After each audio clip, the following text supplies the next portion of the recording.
지금은 고인이 되셨지만 우리 해박은 지식의 소유자로 조선일보에 23년 동안 총 6,702회를 기고하시고요. 최근 우리 한국일의 의식구조라고 일본에서 이제 사권까지 남기신 이규태 선생님이 겪으신 일화를 제가 좀 소개해 보려고 합니다.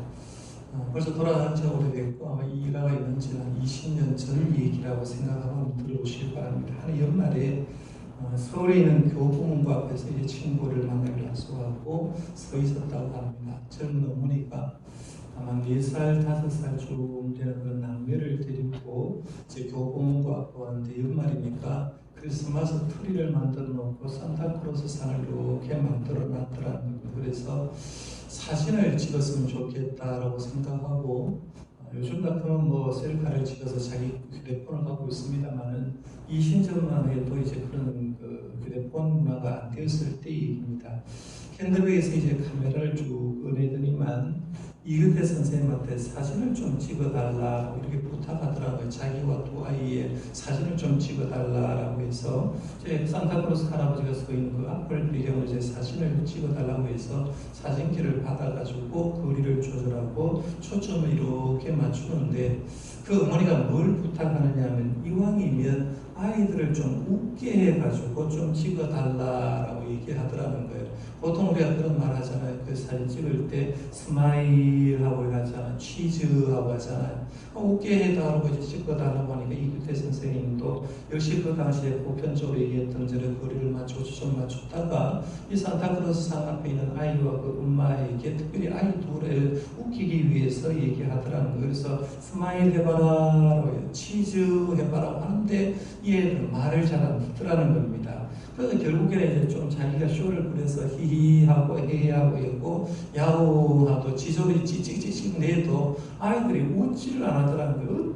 억지로 해가지고 그렇게 웃었다라고 생각하는데 그 웃는 상이 진짜 활짝 웃는 상이 아니라 웃는 것도 여러분 억지로 웃을 때 왜 찡그린 상을 하잖아요. 찡그린 상으로 웃는데 계속해서 그럴 수 없다라고 생각하고 이제 사진기 셔터를 탁 눌려서 사진을 찍었습니다라고 이제 젊은 여자인데 아주머니한테 보여줬더니만 이 젊은 어머니가 찍힌 사진을 확인하고는 한마디 했다는 겁니다. 아이가 웃지 않았네요 라고 말하면서 카메라를 뺐듯이 가지고 버리더라는 겁니다.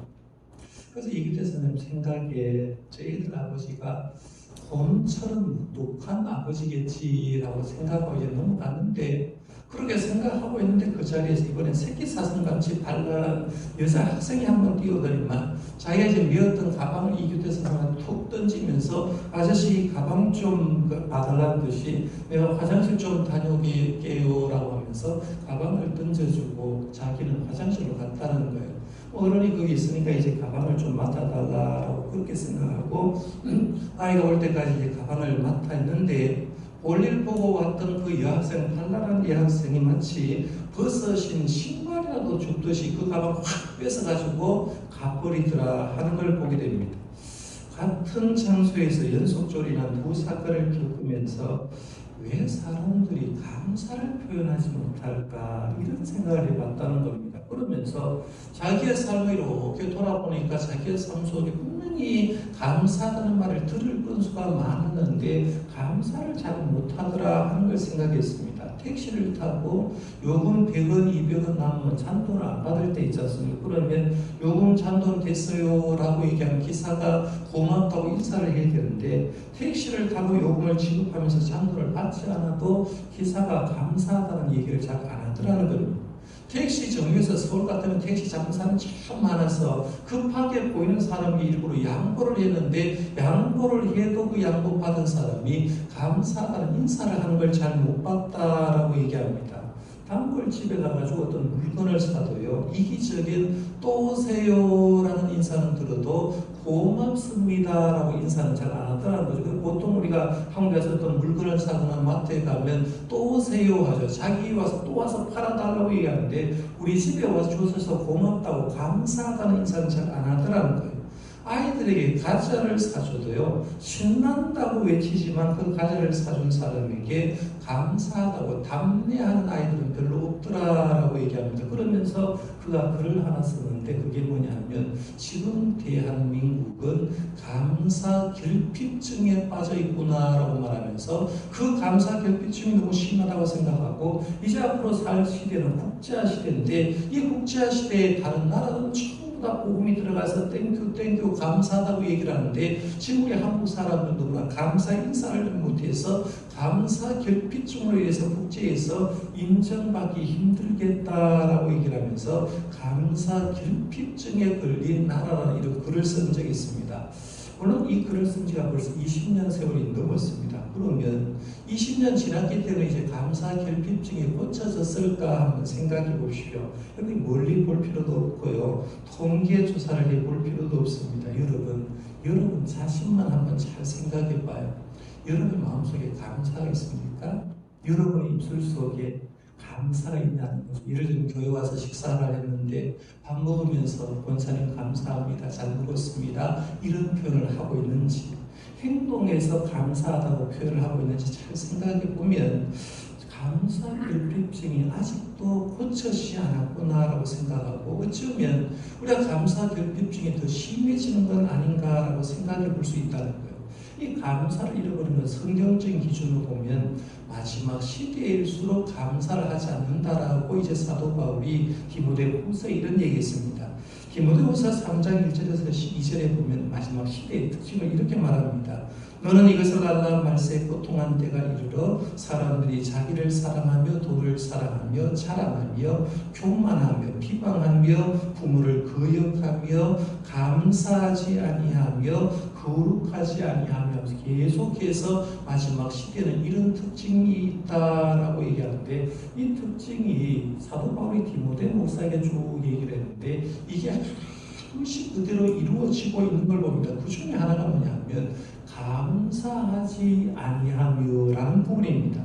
사실 우리가 감사하는 게 세상 사람들이 감사하지 않는 건 그렇다 치고 하나님의 사람마저 기독교인마저 감사하지 않고 감사 결핍증을 앓고 있다고 하면 그건 굉장히 문제라는 거죠. 왜냐하면 감사하지 않는다는 것은 하나님께서 은혜를 베풀어 줬는데 감사를 표현하지 못하니까 하나님을 무시하는 행위이고 성경 말씀에는 감사하고 명령하고 있는데 그 감사하지 않으면 하나님의 말씀을 어기는 거라고 볼 수가 있죠. 하나님은 당신의 자녀들이 감사하며 살기를 바라고 있고 성경은 당신의 자녀들에게 감사하라고 명령을 하고 있습니다. 성경에 보면 감사라는 구절이 얼마나 많은지 몰라요. 근데 그 중에 제가 대표적으로 구약성의 대표적인 감사 구절하고 신약성의 감사 구절 두 곳을 제가 오늘 본문으로 정했는데요. 먼저 구약의 본문 한번 보십시오. 구약의 본문에 보면 시편 50편 22절에서 23절을 이제 구약의 본문으로 선택했는데 이렇게 말합니다. 하나님을 잊어버린 너희여 이제 이를 생각하라 그렇지 아니하면 내가 너희를 찢으니 건질 자 없으리라.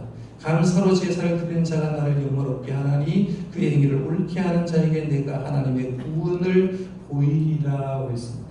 이 시편 50편은 저자가 누구냐면 다윗 시대 찬양대 대장이었던 아삽이라는 사람이 지은 시입니다. 이 아삽은 시편 50편을 통해서 뭘 얘기하냐면 하나님께서 원하시는 예배, 하나님께서 받으시는 참된 예배는 짐승의 피를 가지고 드리는 형식적인 예배가 아니라 하나님 앞에서 의롭게 사는 걸 원한다라고 얘기하고요. 그 다음에는 자신의 삶 속에서 하나님께서 베풀어 은혜를 생각하면서 진정으로 하나님께 나와서 감사하는 마음으로 드리는 제사야말로 진짜 하나님이 원하시는 제사다라고 얘기하는데요. 오늘 본문 말씀 앞부분에 14절 말씀에도 그런 표현을 했죠. 감사로 하나님께 제사를 드리며 요즘 말로 하면 예배를 드리는데 예배자의 마음속에 감사로 하나님께 예배하는 감사한 마음으로 예배하는 오늘 보면 23절 말씀도 이 시를 마감하면서 이렇게 말하죠. 감사로 제사를 드린 자가 나를 영화롭게 하나니 그의 행위를 옳게 하는 자에게 내가 하나님의 구원을 보이리라 라고 했습니다. 그래서 감사로 제사를 드리다라고 하는데요. 그럼 감사로 제사를 드릴 수 있고 어떤 사람은 감사의 제사를 못 드리는데 감사의 제사를 드리려고 하면 전제가 하나 있다. 그 전제가 뭐냐면 22절 말씀 보시죠. 22절에 보면 하나님을 잊어버린 너희여 이제 이를 생각하라. 그렇지 아니면 내가 너희를 찢으리니 건질 자 없으리라 했어요.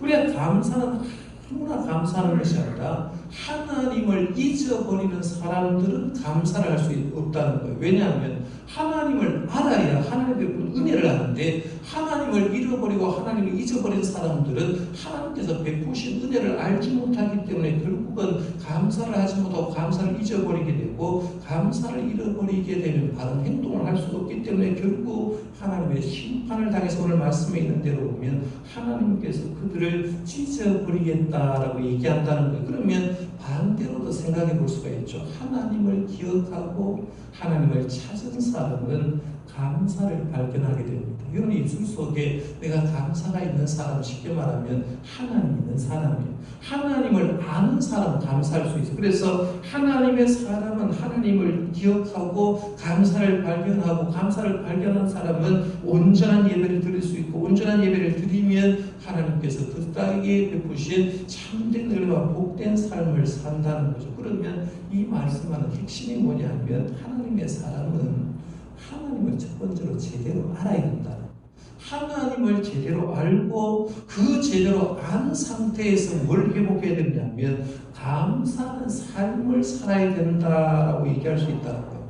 구약에서 감사의 대표적인 한 사람 예를 들면 지금 새벽기도 때 생각하는 다윗을 들 수가 있습니다. 다윗은요 어떤 상황에도 감사했던 사람, 다윗의 감사를 전문가들은 얘기할 때 다윗의 감사는 전처로 감사했다. 비가 오나 눈이 오나 어떤 상황에도 감사했다라고 얘기하는데요. 물맷돌로 거인 골리앗을 쓰러뜨렸을 때도 감사하고 사울의 칼날을 피해가지고 아둘람 동굴과 숲 황무지에 숲에 있는데 10년 피난 생활을 하면서 10년 동안 사울을 위해서 도피 생활하면서 그때도 감사의 시를 얼마나 많이 썼는지 모릅니다. 왕이 되어서 칭송받을 때도 마찬가지고 심지어는 압살롬의 반역으로 피난 가면서도 그 길에서 하나님께 감사했던 걸 봅니다. 그래서 시를 써서 하나님께 찬양하고 감사를 했는데요.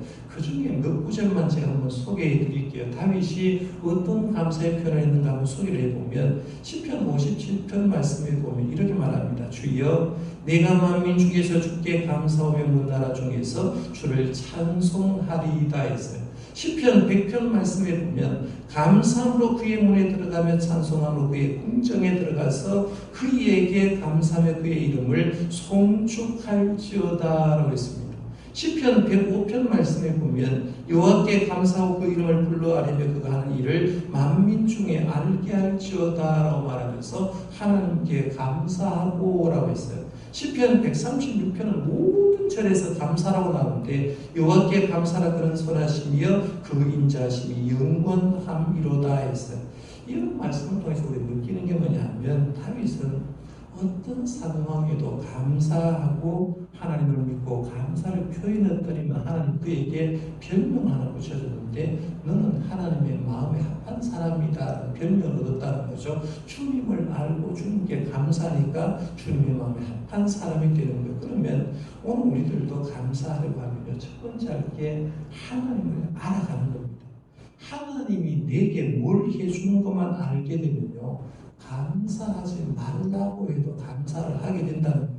지난주에 생각한 말씀도 한번 생각해 보십시오. 지난주에 당신은 행복하십니까? 라고 질문을 던졌잖아요. 그러면서 우리가 진짜 행복하냐라고 했을 때 행복의 조건이 뭐냐면 내가 예수 믿기 전에 어떤 상태에 있는데 그 상태에서 내가 예수 믿고 지금 어떤 상태인가 제대로만 알면 감사가 있죠. 그때 예수 믿기 전에 우리가 네 가지 상태라고 했습니다. 첫 번째는 연약한 상태였고 불경건한 상태였고 죄인의 상태였고 하나님과 원수된 상태였다. 이 상태에 있는 사람을 예수님이 십자가에 돌아가심으로 통해서 우리를 구원해줬고 의롭게 인정해줬고 주님의 부활하심으로 통해서 새 생명 얻고 새 삶을 살게 해줬다라고 했습니다. 이 신칭이 하나 그것만 알아도요 우리는 하나님을 했을 때마다 감사할 수밖에 없어요. 그런데 이 하나에다가 이 세상을 누가 만들었지? 주님 창조했지? 이것만 알아도 감사할 수가 있죠. 주님의 섭리, 주님의 사랑, 그 하나님의 성품만 알아도 하나님 어떤 분이야? 하나님은 사랑의 하나님이라 알아도 하나님의 은혜의 하나님이라 알아도 그 성품만 알아도 아는 사람은 감사를 하게 된다는 거예요. 그래서 저와 여러분들은요 신앙생활하면서 하나님을 계속해서 좀 잘 알아가서 마음속에서 하나님을 알므로 참 감사의 예배를 매주마다 드릴 수 있기를 바랍니다. 그래야 안에서 감사한다는 거예요. 자, 그럼 신약의 본문으로 한번 가보겠습니다. 신약의 본문 데살로니가전서 5장 16절 18절은요 모르는 사람 없을 거니 내용 다 암송하고 있는 말씀일 겁니다. 항상 기뻐하라, 쉬지 말고 기도하라, 범사에 감사하라, 이것이 그리스도 예수 안에서 너희를 향하신 하나님의 뜻이니라 했어요. 이걸 제가 헬라어 원문을 조금 더 정확하게 번역한 번역으로 다시 한번 읽어드릴게요. 여러분, 항상 기뻐해야 합니다.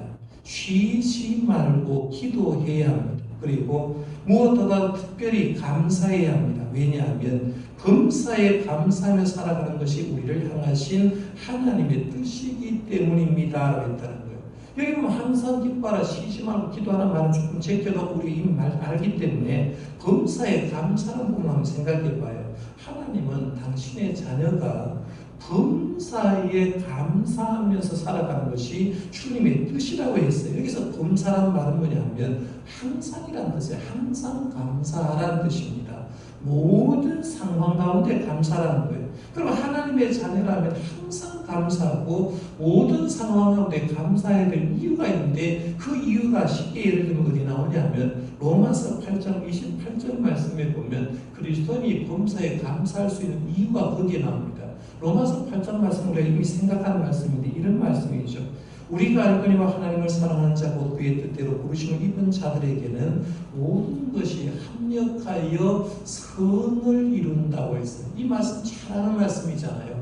제가 로마서 8장을 강의하면서 모든 것이 합력하여 선을 이루는 게 뭐냐 했을 때 이 선은 진선미를 이룬다라고 말씀을 드렸어요. 진선미를 이룬다는데 이 진선미가 뭐냐면 진리 쪽으로 인도한다는 거예요. 하나님은 우리를 어떤 상황에도 진리 쪽으로 인도하고 선 쪽으로 인도하고 아름다운 미 쪽으로 인도해서 하나님의 사람의 모습으로 회복시켜 주는 것이 모든 것이 하나님의 뜻이라는 거죠. 그러니까 내 상황 속에서 좋을 때도 나쁠 때도 전부 다 그것이 어울려져서 하나님의 사람으로 선을 이루어 주기 때문에 오늘 우리들은 항상 범사에 감사할 수가 있다 하는 거예요.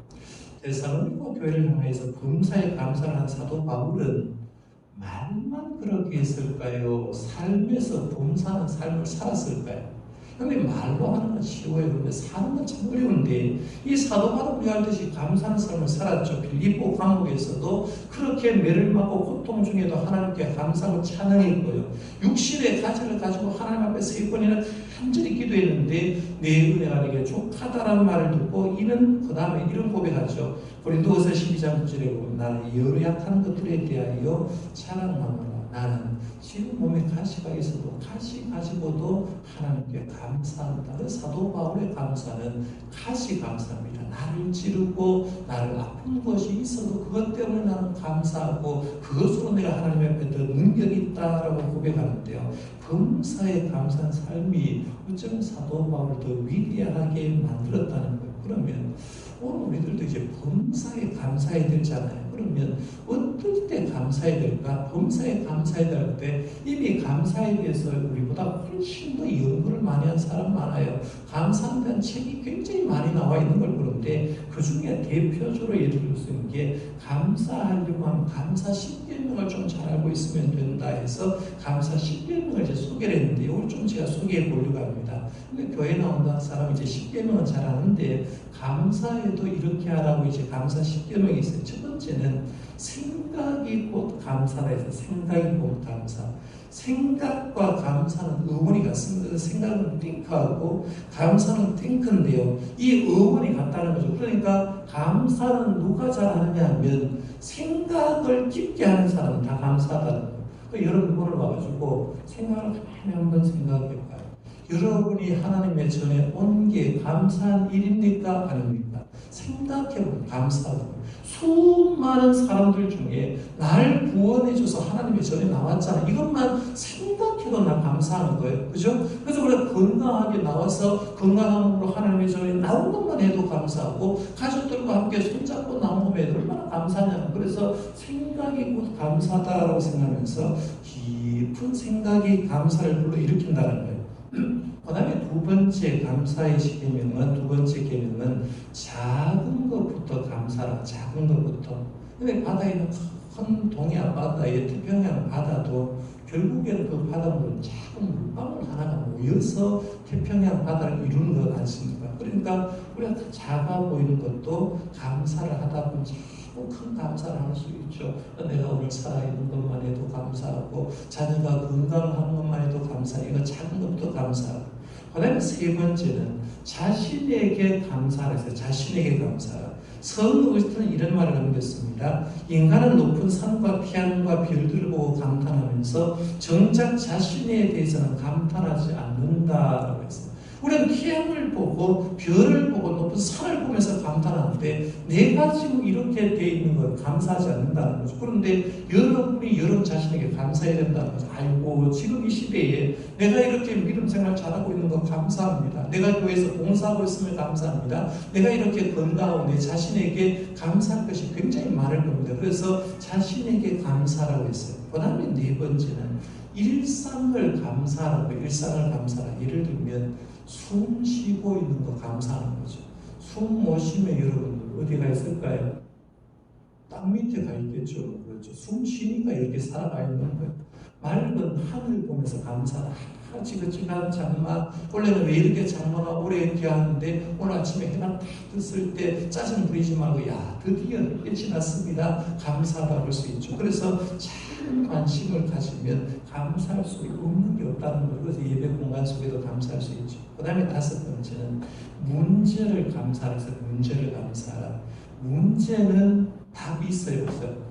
어느 문제나요? 문제는 답이 있어요. 그러니까 내가 지금 어떤 문제를 가지고 있다는 말은 하나님은 한쪽 문이 막히면 분명히 반대쪽 문을 열어주거든요. 그러니까 내가 어떤 문제를 가지고 있어도 하나님은 한쪽 문을 막으실 때는 반대쪽 문을 딱 여는 순간이 오기 때문에 문제를 가지고 있어도 하나님 앞에 감사라는 거예요.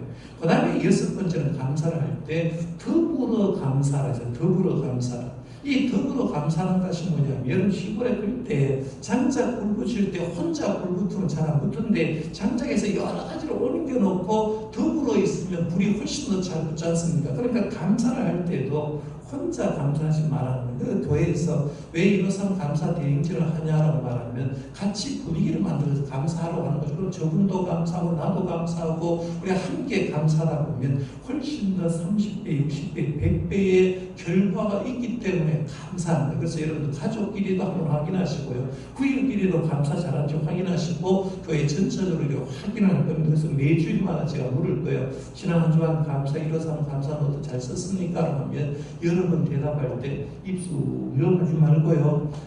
잘 썼습니다. 아멘으로 하답하시기를 바랍니다. 주일마다 제가 물을 때 분명히 그렇게 해야 돼요. 그래서 더불어 감사하다. 그 다음에 일곱 번째는 그럼에도 불구하고 감사라는 거죠. 다니엘의 세 친구 감사도 그렇지 않습니까? 결과를 보고 감사하지 말고 문제 앞에서 그럼에도 불구하고 하나님 앞에 감사하다.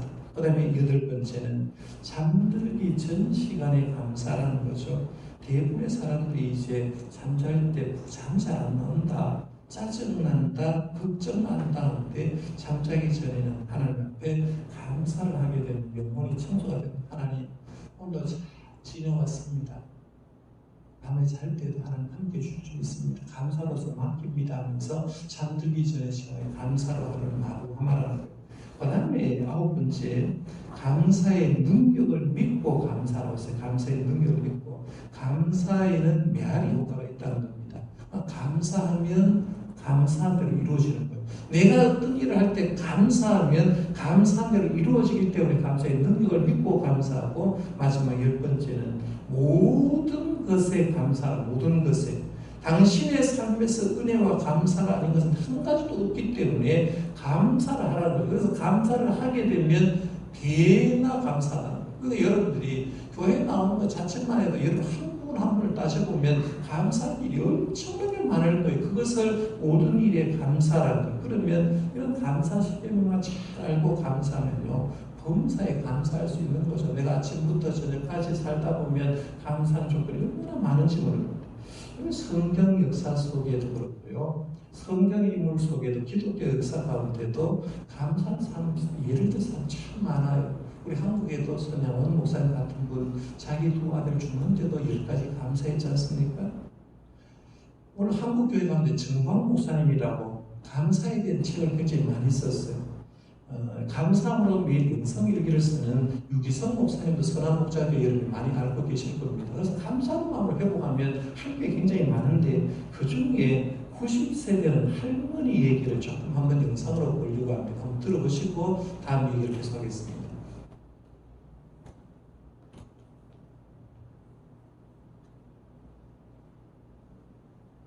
쓰기 시작한 일기라는데요. 그 일기 속에는 매일매일의 삶을 하나님이 주신 선물로 받아들이며 감사하는 신앙 고백이 가득하다고 합니다. 오늘도 신앙일기를 쓰고 있는 90세 한 할머니를 정효인 기자가 만나봤습니다. 올해 90세의 손순병 할머니. 안경과 돋보기가 없이는 성경을 볼 수 없지만 성경을 읽는 시간은 할머니의 하루 일과에서 빼놓을 수 없는 시간입니다. 그리고 하루를 기록하는 신앙일기. 할머니에게 하루는 하나님이 허락하신 감사의 시간이자 은혜의 날입니다. 16년 전 할머니가 72세 되던 해 미국 생활을 하면서 할머니는 일기를 쓰기 시작했습니다. 타국 생활의 외로움과 어려움을 일기로 달랜 이유도 있었지만 쓰면 쓸수록 하나님과 대화할 수 있어 너무나 감사했던 것입니다. 일하면서 하나님 뭐 이러네요, 감사네요, 이렇게 이제 하나님하고 대화하는 거예요. 대화하면서 사는 거예요. 그게 이제 일기 그렇게. 그렇게 감사를 담은 일기는 수십 권이 됐고 자연스럽게 성경 필사도 세 차례나 기록하게 됐습니다. 이런 할머니의 일기를 가족들은 책으로 엮었습니다. 할머니의 일기가 곧 살아계신 하나님을 증거하는 신앙 고백이었기 때문입니다. 특히 할머니에게는 매일 빼놓지 않는 기도와 일기 내용이 있습니다. 그래서 계속 이제 그 기도를 하죠. 하나님 상징이 되게 해달라고 늘 기도하고, 그 가려울까봐 항상 그게 걱정이고 조심하고 그냥 그렇게 사는 거예요, 여태. 하나님의 영광을 가리지 않는 산 증인이 되게 해달라고 매일같이 간구하는 90세 할머니의 기도와 삶은 참 그리스도인의 자세가 무엇인지 우리에게 많은 것을 일깨워줍니다. 90세 할머니도 70불부터 시작해서 감사일기를 썼는데 엄청나게 썼고 자기 영성을 관리하고 있다 하는 걸 보게 됩니다. 상계감리교회는 순변 권사님을 보면서 우리 이런 생각이 듭니다. 이제는 누구 차례냐, 90먹은 할머니도 썼는데 우리도 한번 써보자라고 도전받을 수가 있죠. 일어선 감사 노트로 이제 함께 써보려고 하는데요. 여러분 들어오실 때 주보에 다른 거 하나 드린 적 있죠? 한 장짜리 한번 꺼내보시고요. 한 장짜리 이렇게 준 거. 와 샘플로 그냥 내일을 예를 들어서 이제 하나 만들었습니다. 책에 있는 내용 그대로 좀 썼습니다.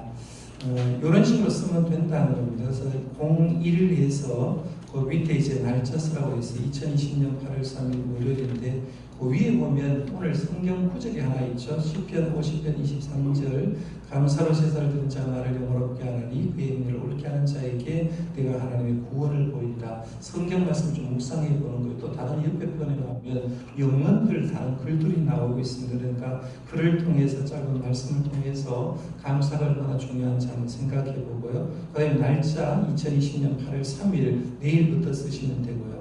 그 다음에 이제 오늘의 감사에서 5가지를 썼는데 우리 하루를 살아가면서 감사를 발견하는 것들 5가지를 써보는 겁니다.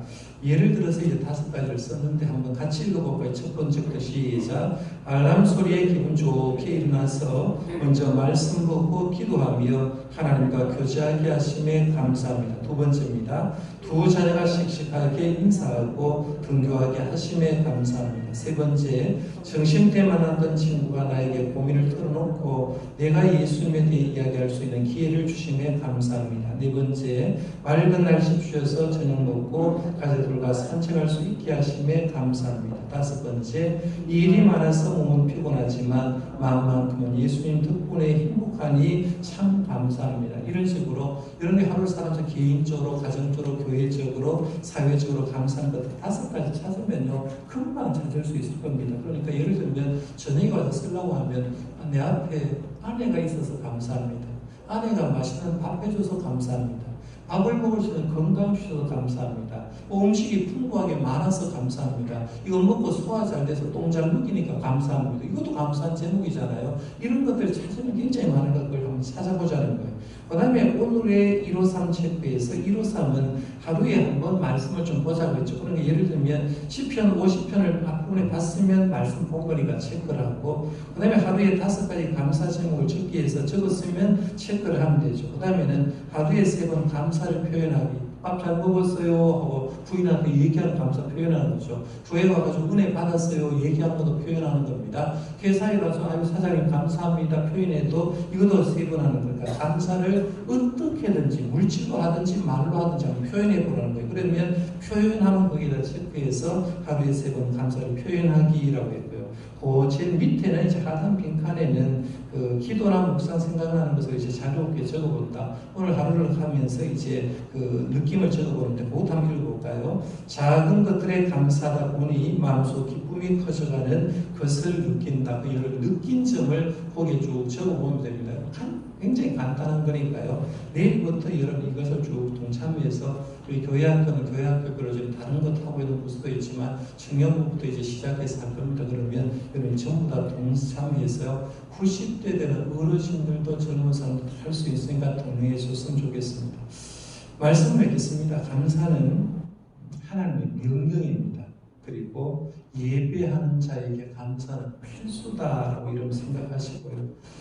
오늘 설교 제목은 뭐예요? 설교 제목을 감사를 뭐예요? 찾으라는 거예요. 보물찾기 하듯이 쭉 널려있는 게 감사예요. 이제는 찾아내서 이 찾아냄으로 통해서 하나님께도 영광 돌리고 우리 모든 사람들, 가정도 또 여러분의 이웃들도 교회도 감사가 넘치는 사회로 교회로 만들어가는 저와 여러분들 되시기를 바랍니다.